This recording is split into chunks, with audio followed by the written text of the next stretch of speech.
आज अंतरिम अर्थसंकल्प वित्तमंत्री आणि उपमुख्यमंत्री अजितदादा यांनी मांडलाय, सादर केला।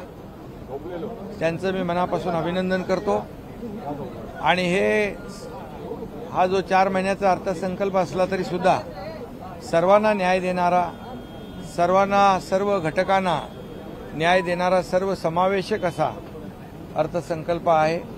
मी हेही मुद्दाम सांगेन की आदरणीय देशाचे प्रधानमंत्री मोदी साहेबांच्या विकसित भारत या संकल्पनेला एक पूरक असा हा अर्थसंकल्प आहे।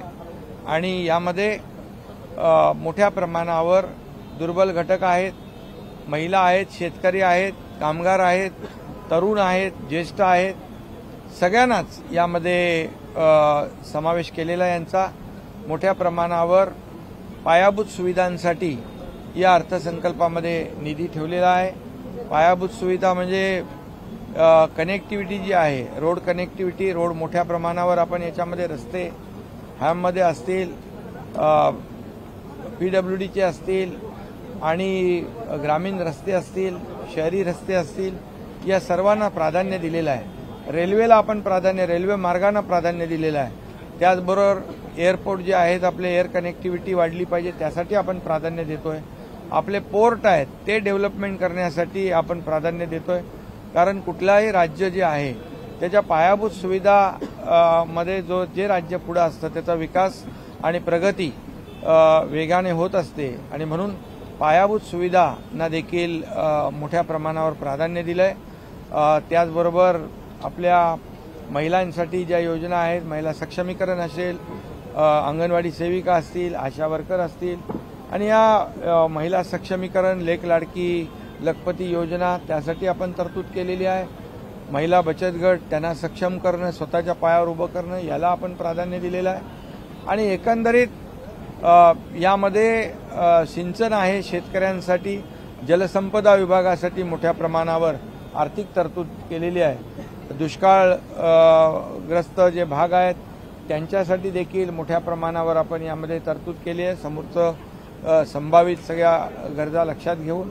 आणि शेतकऱ्यांना देखील आपण वेळोवेळी जे काही नैसर्गिक संकटाला सामना करावा लागतोय, यासाठी देखील शेतकऱ्यांसाठी आज आपण या अर्थसंकल्पात देखील तरतूद केलेली आहे। जसं नमो सन्मान शेतकरी योजना जी आहे, तशीच आपल्या सरकारने देखील 6,000 केंद्राचे आहेत, तसे 6,000 रुपये आपण आपले देखील त्याच्यामध्ये टाकलेत। मला वाटतं उद्या आपलं ते 2 हप्ते देखील आपण शेतकऱ्यांच्या खात्यावर थेट जमा करणार आहोत।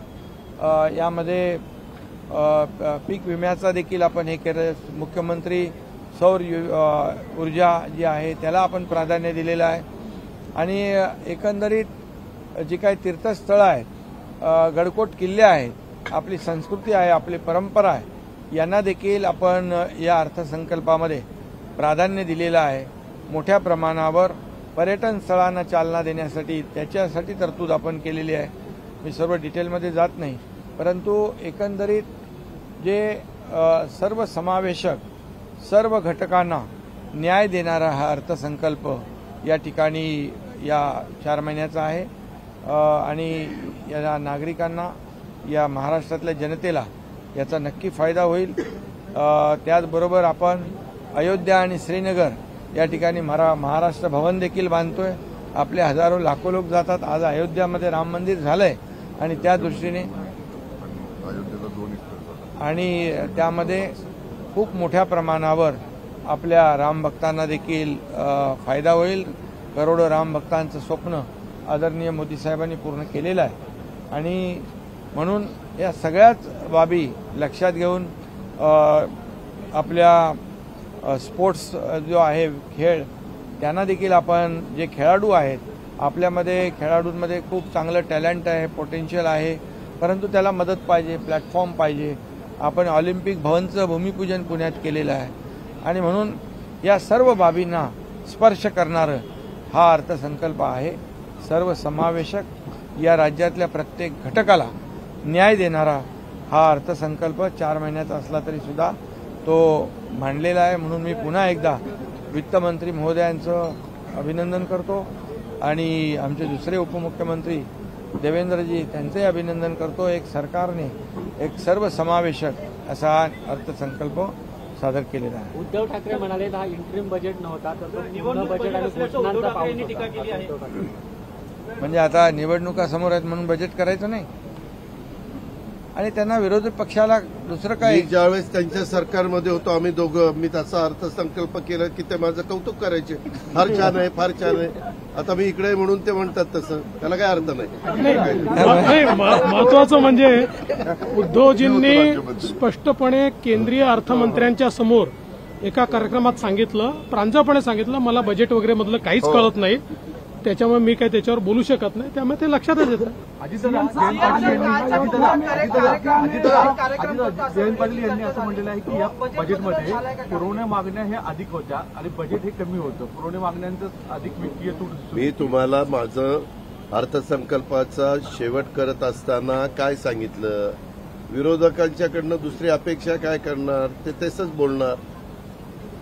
ज्या पद्धतीने गेल्या 1.5-2 वर्षामध्ये या राज्यामध्ये जी कामं सुरू आहे, जी कामं जे प्रकल्प बंद पाडले होते, बंद होते, हे सगळे कामांना आम्ही एवढ्या मोठ्या प्रमाणावर चालना दिली आहे. जसं अटल सेतू, आज समृद्धी हायवे, मेट्रोची कामं जोरात सुरू आहे, कोस्टल हायवेचं काम सुरू आहे. सगळ्या राज्यभरामध्ये एवढ्या मोठ्या प्रमाणावर पायाभूत सुविधा कामं सुरू आहेत की राज्य आपलं पायाभूत सुविधांमध्ये नंबर 1 आहे देशामध्ये. त्यामुळे त्यांना आता काय ते दुसरं बोलणार काय. त्यामुळे त्यांना विरोधी पक्षाला विरोधात बोलायची जी काही त्यांची पद्धत आहे ती ते अवलंबत आहेत. परंतु आम्ही त्या विरोधाला किंवा आरोपाने उत्तर देणार नाही. आम्ही कामातून उत्तर देऊ.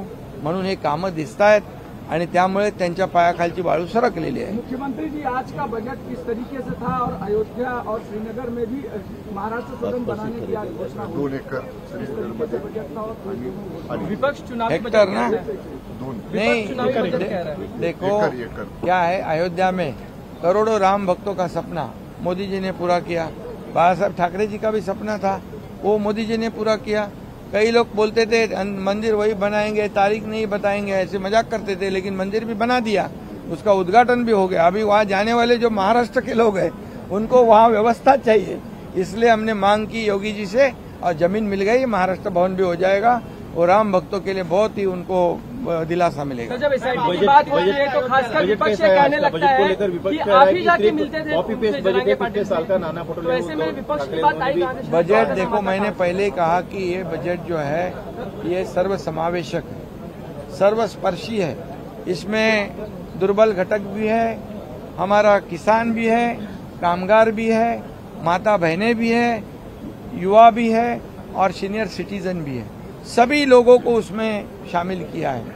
और इसके बावजूद यहाँ पर जो इंफ्रा प्रोजेक्ट है उसको भी बढ़ावा दिया है. रोड कनेक्टिविटी, एयर कनेक्टिविटी, यहाँ पर रेल कनेक्टिविटी, रेलवे के लिए भी काफ़ी बजट में प्रावधान किया है. और हमारी जो संस्कृति है, हमारे मंदिर है, हमारे जो छत्रपति शिवाजी महाराज के गढ़कोट किले हैं, उसका भी संवर्धन, जतन, हमारी परंपरा बनाए रखने के लिए हमारी सरकार ने, अजीत दादा ने एक अच्छा बजट पेश किया है. उसका स्वागत करना चाहिए, लेकिन कैसे करेंगे स्वागत, उनको आदत ही नहीं, तो स्वागत करेंगे कैसे.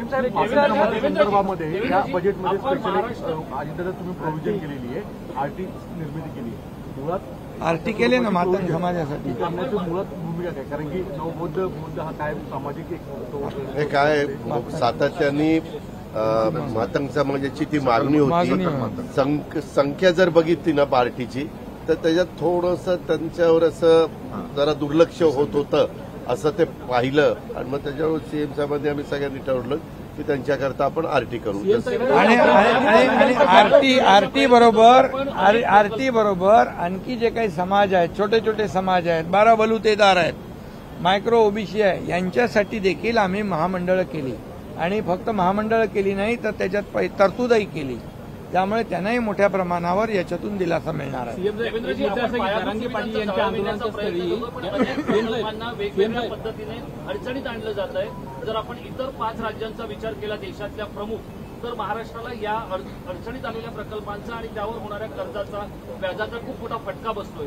याच्याकडे आपण कसं पाहतो? नाही, मला असं बिलकुल वाटत नाही. इनफॅक्ट आपण जर बघितलं तर सर्वाधिक पायाभूत सुविधांचे प्रकल्प महाराष्ट्रात आहेत आणि महाराष्ट्रामध्ये एक जर मुंबई गोवा हायवे आपण जर सोडला तर इतर सगळे प्रकल्प आम्ही वेळेत किंवा वेळेच्या आधी पूर्ण करतो, रेकॉर्ड स्पीडने पूर्ण करतो. समृद्धी महामार्ग एक उदाहरण आहे की देशामध्ये इतक्या वेगानं लँड ॲक्विजिशन पासून रस्ता पूर्ण होण्यापर्यंत कुठेच हे झालेलं नाहीये. मुंबई गोव्यामधल्या अडचणी आपल्याला माहिती आहेत, पण तोही आम्ही आता लवकरच पूर्ण करणार आहोत.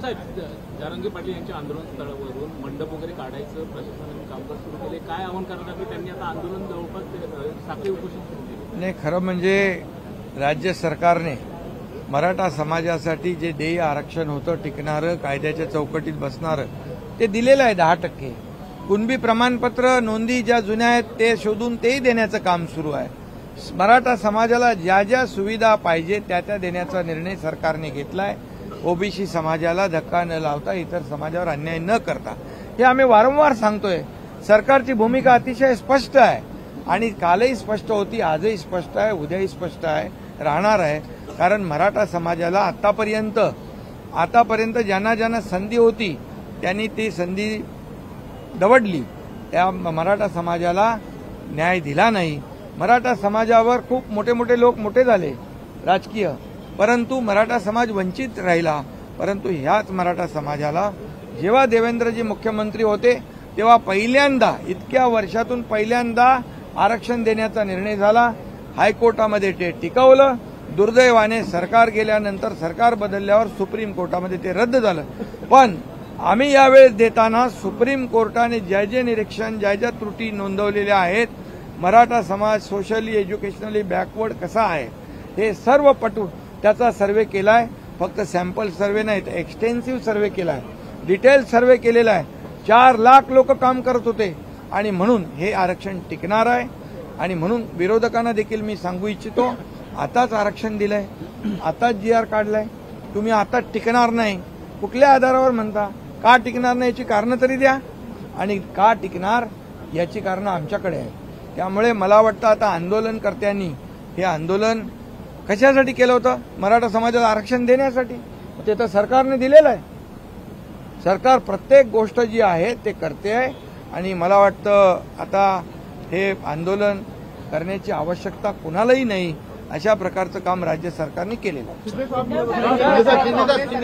शिंदे साहेब